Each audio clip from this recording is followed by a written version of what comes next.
What's up, guys, and welcome back. In today's video, we're going to be upgrading some things on the mini bike.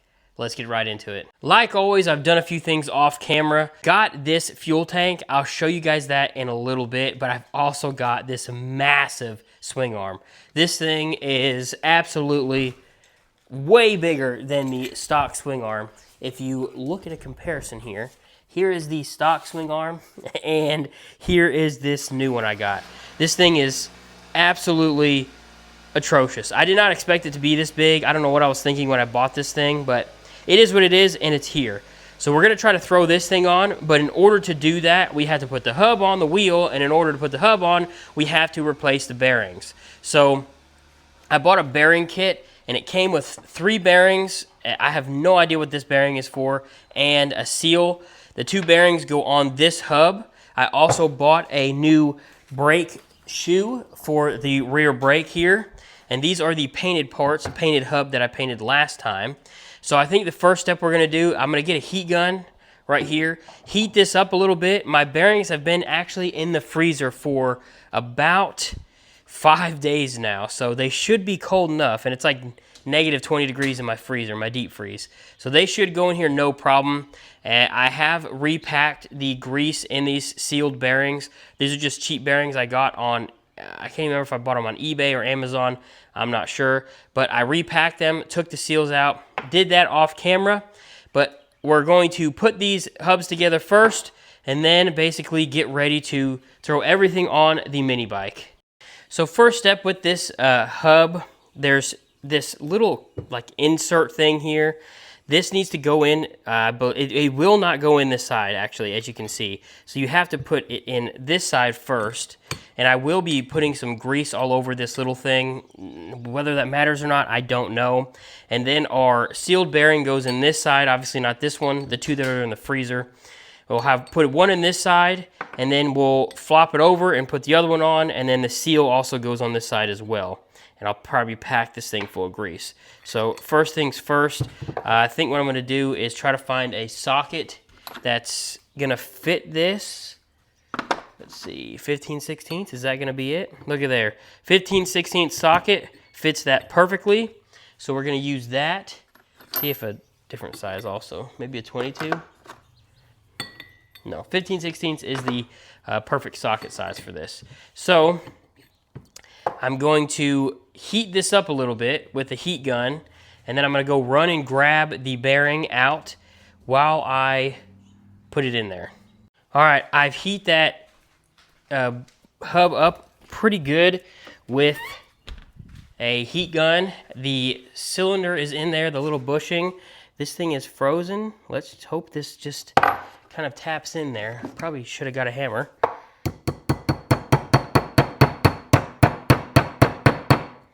It looks like it's going in.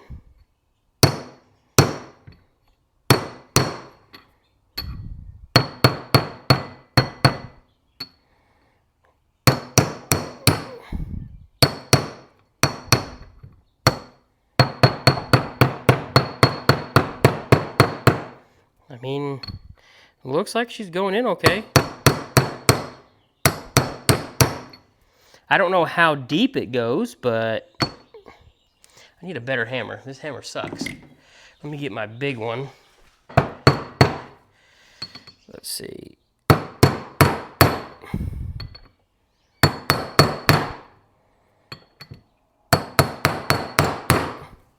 I mean, I don't think it's going to be able to go much further than that, so we may call that good. Now this is flipped over. I'm going to go ahead and do the same thing, heat this side up. Might heat it up a little bit less because there's a lot of paint on this side. There's no paint on that other side. This thing kind of fits in there. The paint, I may have to sand this paint a little bit. So let me heat this up just a touch, and then I'll go get the bearing and do the same thing with this side, and then we can put the seal in. There we are. Bearing is in. Now we have this seal. I'm just going to fill this seal up on the inside with grease, and then we can literally just press this in here. Should go in really easy. And then this side will be done. I wish I had some rubber gloves, so this would be a little bit easier. There's that. This is all packed full of grease, and I should be able to just push it in here. I should be able to do this one by hand. Needs a little light tap, I believe, from the socket. Or actually, yeah, I could just push it with the socket. Like that. And it is seated in there. Wipe off all this extra grease here. And our bearings are in. Everything still turns good. Everything works great. So now we have no problems, and we should actually be able to go over to the swing arm and start assembling the hub to the wheel and the swing arm. All right, we got our tire on here. Our hub is through. I have all the original bolts over here for this. It's literally just some some bolts and some lock washers. They should just thread in here. Hopefully pretty easy. As long as everything is lined up correctly, they should. I'm gonna get these tightened down and then go over to the swing arm. So a little update on this swing arm. It is a plus 16. Now, originally I didn't mean to go this big, but it is what it is. I got it and it's here. I already put the axle in here. These are new adjusters back here as well. These are the stock ones. I probably could have bought some beefier ones, but it is what it is now. So now we can technically put this on the mini bike swing arm bolt right here. I may throw some grease on this thing because it's going to be in between here. And I think we can literally just stick this through here and torque this down. And I know for a fact this is 22 to 29 foot-pounds for torque on this. So, I mean, it should literally just go right on here. Push this on. I mean, there it is. That's on. I didn't put any grease on there. I'm probably going to right now real quick and grease that bolt up, and then I'm going to torque that bolt down to 29 foot-pounds and hopefully start working on this rear hub back here and getting all that set up. First, I forgot to put, there's a washer actually on the parts diagram that goes on this side of the swing arm bolt. I didn't do that at first. I put it back on, but it's kind of tight. Now, I don't know if it's supposed to be that tight up and down. It's almost squeaking. Again, I don't know. The bearings on this new thing were kind of crap, so hopefully that's not the reason. I don't know. I also put the sprocket on here with this retaining clip. I had to buy a new one of these because this did not have it on it prior. It just keeps these nuts from backing off here. You just push a tab up. It has 2 tabs, so I'm assuming you can use it twice. It was only like $4 or $5, I can't remember. But this now can go on the rear axle here. So I think what I'm going to do is attempt to try to put this on here. Now, I don't know which way this axle goes. I don't know if it matters. But there also is a spacer I'm forgetting as well. It's over here. This spacer goes on. Can't forget that. Now, again, I don't know. Maybe I'm going to assume it goes this way. It seems like it goes this way. Like that. And that pushes up against this. And the same with the other side of the disc or the drum brake here. So I think what I'm going to do is take this axle nut out.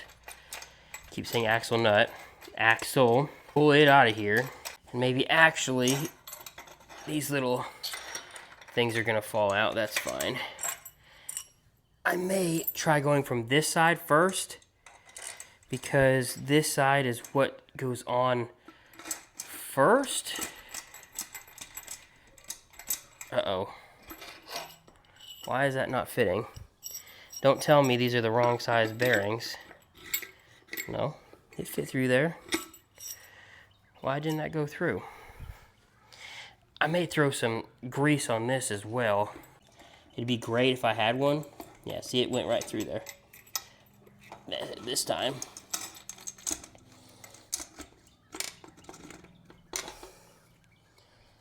What is happening here? Why did it all of a sudden get so hard to push on there? I don't understand that. But anyway, here it is. It's on. We had to put the rear drum brake on there. And obviously, tighten the axle. Now again, I don't know if we're supposed to grease this axle. I'm assuming we are, but it rides on the bearings. I think now what we can do is get our drum brake here, our little assembly, and maybe try to put it on here in a second. And this might be easier with a second person, because this is adding a lot of weight to the rear end of this thing. Gotta get that like that. Wipe that grease off. I don't want it near the brakes. And this, I wonder if this has to go on first. I bet it does. Just seems like it's something that would need to be on here already. Because see, this sits on there, and then this falls out, of course, and goes on here, and then our axle nut goes through.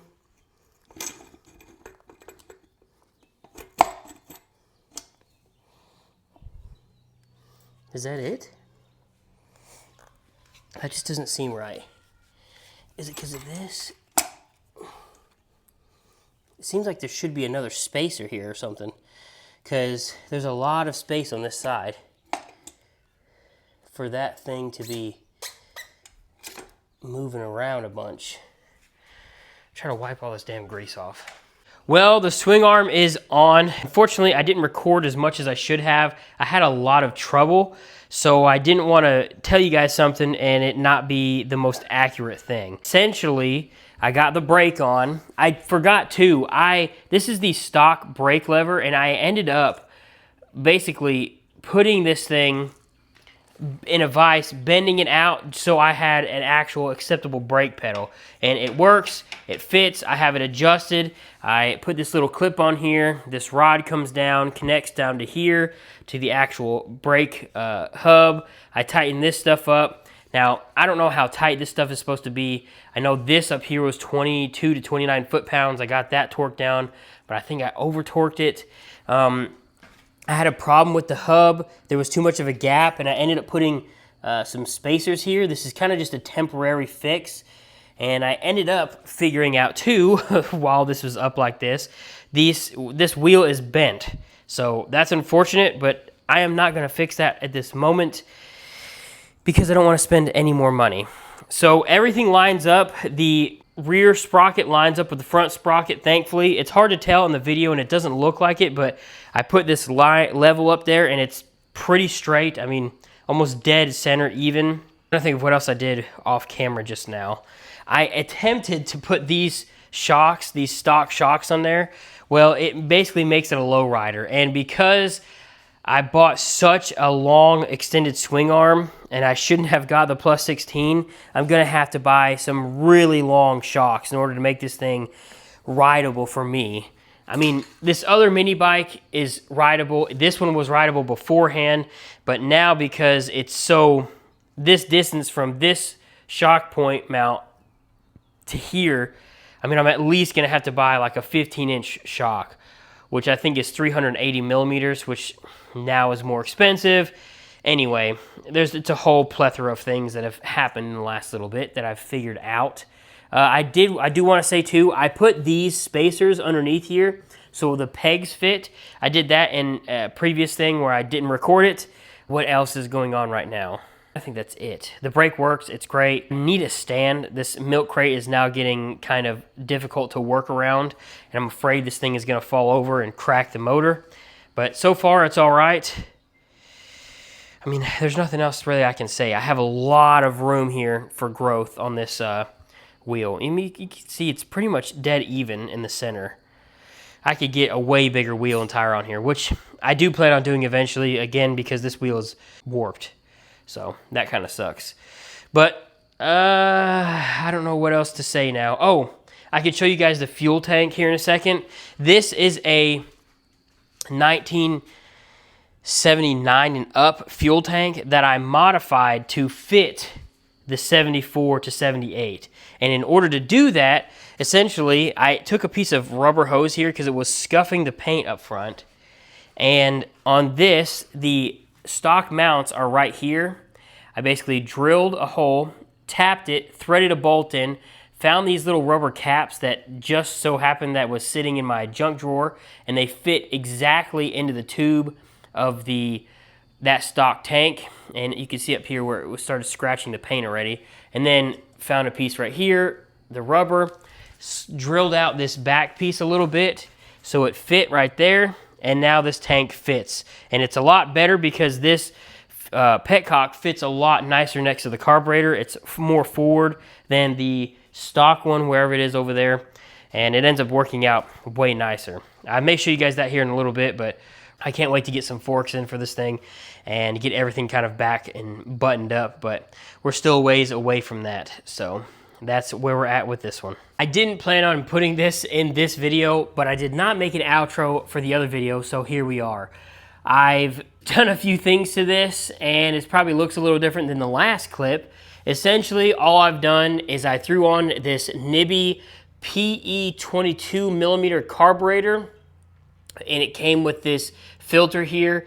I got the wiring harness all situated. I bought a cheap wiring harness, and I basically put it in here. Got the ignition coil hooked up, the CDI box hooked up. This fuel tank is just roughly on here. And then kind of off camera, and I didn't record any of it, I got a nice set of forks here, and I put them on the mini bike here. They are 660mm long forks. I think these stock forks are 520. These things were pretty cheap. I think they're like 130 bucks, 140 bucks, and it come with everything you see here except this little mount. I actually made this last night, this little bracket here. I thought this looked pretty cool, and just out of some like stock aluminum, I just basically trimmed it out myself. The only thing, this hub does not fit up here, and I bought an extra hub, a new one, to put on here because I was going to throw disc brakes on this. Well, guess what? It doesn't fit. So I have to wait in order to put the hub and wheel on and tire. And of course, the new hubs I'm going to have to get don't fit these rims. So I'm kind of in a conundrum where I'm probably going to have to get like almost a pit bike, dirt bike looking rim, because these forks are skinnier than the stock forks, which is unfortunate, but it is what it is. It's just some more things I'll have to do and modify. I'm not keeping these shocks on here. I'm just keeping them on here for the balance of this thing, or this wheel will be folded down. These are the stock shocks. I am going to be getting some 380 to 400 mil rear shocks for this, and I will be getting a different seat, I believe. This is the stock seat. It does fit on here, but I'm gonna have to modify it some, so I figured why not just get a different seat and then modify that one, because I don't like the look of this one on there. But here's the look of the bike. Sorry I didn't record a lot of this stuff. Installing these forks was kind of a pain. They didn't fit correctly, and I kind of had to modify some of it, but again, I didn't record any of that, so you guys won't actually get to see any of it. I didn't record an outro for this video, and I haven't really been recording anything. I should be, but I don't know why, I just haven't been. So we're kind of at this point here where I need to end this one and start a new video. I don't know where I'm gonna be with this. I kind of need to work on this 400. I'm gonna need to finish the headlights and taillights, and the front suspension. There's some loose stuff up there. And then again, I have another project that I got not too long ago, and I need to start on that, fixing it up, and potentially trying to sell it. So that's kind of where we're at with this. I'm probably just gonna end the video now, guys. That's gonna be the end of this one, guys. Hopefully you enjoyed this video. Sorry again for not recording as much as I should have. This mini bike, I think, is gonna look pretty sweet once everything's said and done. I'm not sure the direction I'm gonna go now with these cheap forks. I should have bought more expensive forks like originally I was going to, but I'm so cheap of a person, and this was already becoming more expensive than I originally thought it was going to be. So that's where we're at. If you guys like this kind of stuff and you want to follow along with this Z50 build, this project build here, consider subscribing, like the video. Any links, anything that I used in this video will be linked down in the description. These forks, the carb, the fuel tank, anything like that I used, the swing arm, will all be linked down below in the description. And if you buy stuff through those links, it helps support my channel, gives me a little bit of a kickback. That's it, guys. Thanks for watching.